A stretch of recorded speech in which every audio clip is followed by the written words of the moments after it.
இல்லை என்றால் நாங்கள் போய்விடுகிறோம். ஆகவே இந்த கருத்தையும் நான் பதிவு செய்யறேன்.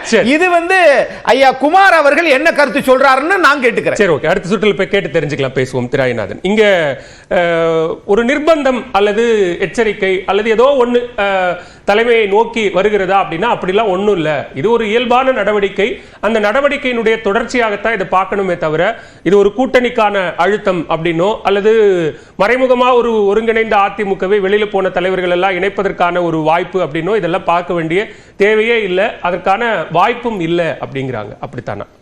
இல்லை, அந்த ஒரு கட்சி விவகாரம் அப்படின்றத சொல்லி பிறரெல்லாம் விவாதிக்க வேணாம், நாங்கள் ஸ்ட்ராங்காகவே இருக்கிறோம் அப்படின்ட்டு சொல்லிட்டு போகிறது அவங்களுக்கு முழு உரிமை உண்டு.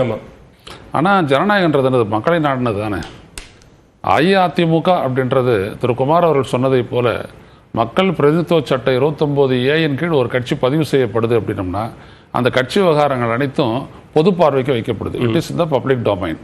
ஸோ அதனால் நம்ம பிரிக்கவே முடியாது. ஒன்று. ரெண்டாவது முக்கியமான ஒரு விடயம் என்னன்னீங்கன்னா, இப்போது திரு எடப்பாடி பழனிசாமி அவர்களுடைய தலைமையிலான அந்த அஇஅதிமுக கட்சிக்கு இருக்கக்கூடிய நிலை என்ன? வாக்கு சதவீதம் குறைஞ்சிருக்கிறத மறுக்க முடியுமா? இப்போ இந்த டெபாசிட்டு இல்லை பின்னடைவு இதெல்லாம் மறுக்க முடியுமா? அப்போது அந்த இடத்துல என்ன அப்படின்னம்னா, கட்சியை பலப்படுத்தி நீங்கள் இப்போ ஏற்பட்டிருக்கக்கூடிய சூழலிருந்து தாண்டி வரப்போறீங்களா, இல்லை அந்த கட்சிக்கு ஏற்பட்டிருக்கக்கூடிய அந்த வாக்கு சதவீத இழப்பு அல்லது சரிவை நீங்க ஒரு கூட்டணியின் மூலமா கொண்டு வர போறீங்களா? இதான் அவர் முன்னாடி இருக்கக்கூடிய ரெண்டு கேள்வி. ரைட்டுங்களா? இப்போ இந்த கட்சி இப்போ ஒரு கட்டத்துக்கு அப்புறம் இவங்க செய்யல அப்படின்னம்னா ஏதாவது ஒரு கூட்டணி வச்சுதான் அவங்க பண்ணி ஆகணும். ஸோ அப்போ அந்த இடத்துல தான் திரு அண்ணாமலை அவர்களுடைய கருத்து. சரிதானா? அப்போ அஇஅதிமுகக்குள்ளேயே அந்த மாதிரி ஒலிச்சுதான் இல்லையா? ஒலிச்சதெல்லாம் உண்மை. அப்போ ஏன் ஒலிக்குது? அப்புறம் நம்ம பலவீனப்பட்டிருக்கோம், நம்மளை பலப்படுத்திக்கிறோம்னா நம்மளுக்கு கூட்டணி அவசியமாகுது அப்படின்ற இடத்துக்கு நம்ம தள்ளப்பட்டிருக்கோம் அப்படின்றது அந்த கட்சியை உணர்ந்து இருக்குது. சரி. ஸோ அதில் திரு எடப்பாடி வேறுபடுறாரு. அவர் வேறுபடும் போது அவர் என்ன அப்படின்னம்னா, அவர் எடப்பாடி சார்ந்தவர்கள் பாஜக அப்படின்ற ஒரு கட்சியோட கூட்டணி வைக்கிறத பொறுத்த வரைக்கும் இன்னைக்கு அவங்களுக்கு ஒரு கிட்ட ஒரு முடிவெடுக்க முடியாத ஒரு டைலமா அப்படி ஒரு சூழல் தான் இருக்கு. ஏன்னா அவங்க வந்தாங்க அப்படின்னம்னா இந்த பர்சன்டேஜ் ஆஃப் ஓட்டு இப்போ அழகா தம்பி அக்னீஸ்வரன் அதை இது பண்ணாரு, பகுப்பாய்வு செஞ்சு சொன்னாரு. உண்மைதான், நான் அதை அப்படியே ஏற்றுக்கிறேன். அதில் நீங்கள் கவனிக்கத்தக்க ஒரு விடயம் என்னன்னா, இந்த பர்சன்டேஜ் அப்படின்றது இந்த நெகோசியேஷனுக்காக தான் அண்ணாமலை தொடர்ந்து பேசிக்கிட்டே இருக்கு. ஓகே, எதிர்காலத்தில் அமைய போகிற கூட்டணி. ஏன்னா வருகின்ற சட்டப்பேரவை தேர்தலில் பாஜகவுக்கு எந்த ஸ்டேக்குமே கிடையாது. இப்போ ஒரு திரு வாக்கு சதவீதம் உயர்ந்திருக்கிறதா அவங்க எடுத்துக்கிற அந்த கிளைம் கூட எடுக்க முடியாது அப்படிங்கிறீங்க? இல்லை, நான் இவர் சொன்னது அப்படி டிஸ்கவுண்ட் பண்ணி தான் பார்க்கணும். அதே நம்ம சேர்த்து தான் பார்க்கணும். ஏன்னா அந்த சக்திகள் எல்லாம் செல்வாக்கு. இப்போ திரு டிடிவி தினகரன்னா ஒரு செல்வாக்கு, அதே மாதிரி ஓ பன்னீர்செல்வம்னா ஒரு செல்வாக்கு, இங்கே திரு சண்முகம் அப்படின்னா வேலூர் தொகுதியில் அவர் ஒரு செல்வாக்கு, இந்த மாதிரி எந்தாண்ட பக்கம் இன்னொரு பாரிவேந்தர் அப்படின்னு அவர் ஒரு செல்வாக்கு. ஏன்னா இவங்களை தனிப்பட்ட முறையில் கட்சிகளை நடத்திட்டு இருக்கிறவங்க, இவங்களை எல்லாம் எப்படி நீங்க சேர்த்து வச்சுக்கிட்டு பேசுறீங்க அப்படின்றது தான் அக்னீஸ்வரனுடைய கேள்வி. ரைட், எடுத்துக்கொள்ள வேண்டிய ஒரு பகுப்பாய்வு. நான் என்ன கேட்கிறேன்னா, இப்ப இந்த நெகோசியேஷன் அப்படின்றது எப்படி போகும் அப்படின்னம்னா, எவ்வளவு அந்த இடத்துல தான் எடப்பாடி பழனிசாமி அவர்கள் ரொம்ப எச்சரிக்கையா இருக்கிறாரு. இப்ப வேணாம், ஒரு வருஷத்துக்கு தள்ளி போடுங்க. ஏன்னா இது அந்த இடத்துல இருந்தா வரும். நீ 20, நான் 18, இல்லாட்டி நான் 11 அப்படின்ற அளவுக்கு அது வந்துச்சு அப்படின்னம்னா அது எவ்வளவு பார்ட்டா எவ்வளவு பேரை அது இது பண்ண முடியும், தொகுதிகளை விட்டு தர முடியும் அப்படின்ற ஒன்று. நீங்க ஒன்று சொல்றேன், திரு சேலம் மணிகண்டன் அவர்களுக்கும் சொல்றேன், தம்பி அக்னீஸ்வரனுக்கும் சொல்றேன், ஒரு கட்சியை பலப்படுத்திக்கிட்டு நீங்க கூட்டணியை ஒரு ஸ்ட்ராட்டஜியா வச்சுக்கிட்டீங்கன்னா ரெண்டும் ஒர்க் அவுட் ஆகும்.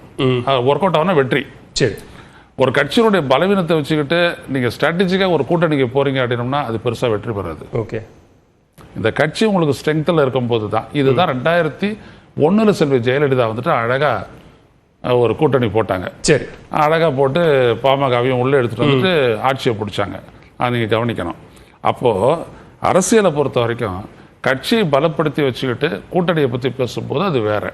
ஓகே, கட்சி பலவீனமா இருக்கக்கூடிய நேரத்தில் ஸ்ட்ராட்டஜிக்கா நீங்க அலையன்ஸை போட்டு ஜெயிக்கலாம் அப்படின்னு நினைக்கிறது பொதுவாக ஒர்க் அவுட் ஆகாது. ஓகே, இதுதான் அதிமுகவுக்கு முன்னாடி இருக்கக்கூடிய அரசியல் ரீதியான ஒரு நெருக்கடி.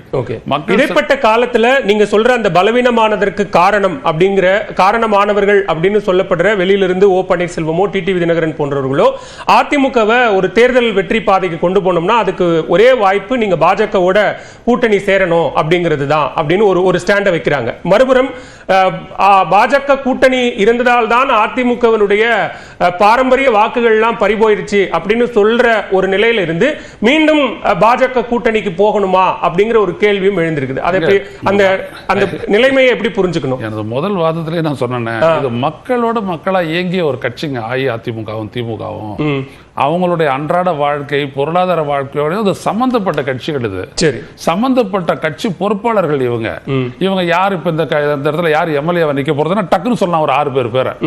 அப்படியாப்பட்ட ஒரு கட்சிகள் தான் அது ரெண்டும். அதனால தான் இந்த 2 கட்சிகளுக்கு எதிராக ஒரு கட்சி எமர்ஜ் ஆகிறது ரொம்ப கஷ்டமா இருக்குது.